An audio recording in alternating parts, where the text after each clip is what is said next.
One of the reasons why the lockdown around the region has been so disorienting is that it has completely shifted the visual of our everyday life in South Asia. Community, tribalism in sport, the irrational way I will bond with somebody I hardly know. The scale of this kind of human gathering around a common interest with a shared purpose to experience live performing art in all its glory. The audience is a participant in this entire experience. We rehearse for months and months and months, and then suddenly you go on stage and everything changes because you have met your other half. The performer himself or herself is an all-round entity. Famous energy of the co-presence of performers and audience is not something that happens automatically. It is not only because people gather in the same space, in the same physical space. In order to have that energy, it has to be produced. All these controls, barriers that grow around the spectator, he is thrown into a situation where he is not responding as a spectator to the performance any longer. When all of these things suddenly are taken away from you as a creator, what have we lost? I'm feeling very anxious because the tide is slowly rising. My attempt would be to try and share maybe my thoughts, my understandings, how the community trauma goes through a transformative process into an artistic expression, into an artistic creation. The content in Kodiyatam and Sanskrit drama, there's very little space. Even though, female actors have always been on stage, they're always the secondary and, sometimes very often the ornamental character. Convention does that. It makes you feel comfortable. It's comforting. It's reassuring to be doing stuff in a particular way. And I felt definitely that maybe this is a trap. Knowledge exists in the body. It doesn't necessarily exist in the text or in the person's sort of, I suppose, needing to know that the human instinct to know something. For me, the moment of pandemic was extremely interesting, the lockdown, because I spent lots of time on my balcony and I started to watch the street.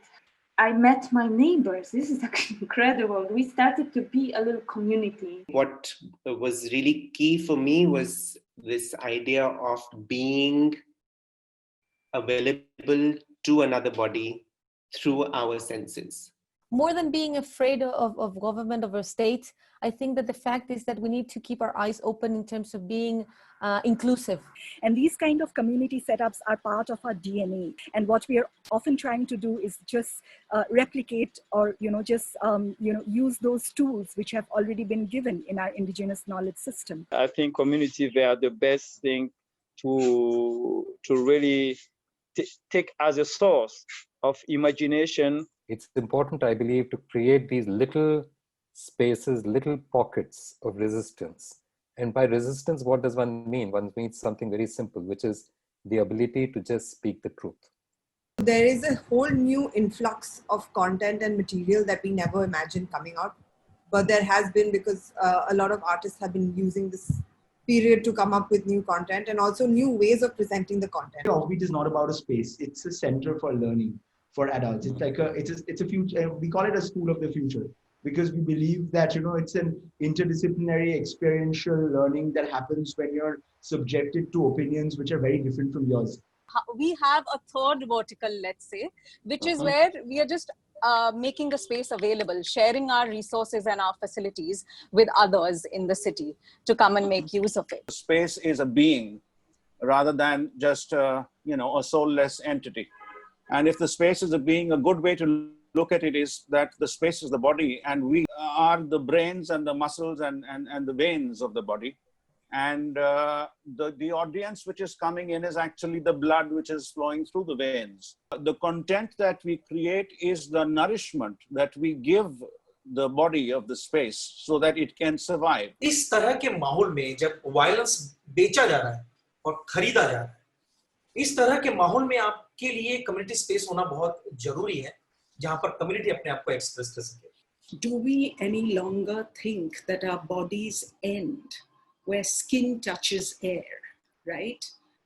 Or has the body now extended into digital space? There is evidence that creating trauma-sensitive environments and being supportive of the needs of the children is likely to have a beneficial impact. Is it possible that the performing arts, broadly defined in communities and schools, can be an instrument of change? Unless you acknowledge your body, unless there is a space to acknowledge your body and to understand differences of the body, I think this is something that we cannot, and that has to change at the level of the knowledge paradigm. When we started Pickle Factory in 2018, very quickly one of our concerns became about who is this community and what is this community that we are reaching out to. Our thinking shifted to thinking of a imagined center which has two nuclei, the arts and the community. To imagine a space or a hub where you have these two nuclei which are in constant interaction and constant challenge to each other. How do we create access not only for those who are differently able, but to different communities and different areas of society to feel comfortable in a space, to sort of, they can, whether they want to access it digitally or whether they want to come to a physical space eventually when, things open up. How do you as performers, as movement people, as dance people, actually interrogate space, and then how do you learn, how do you equip yourselves to have conversations between knowledges?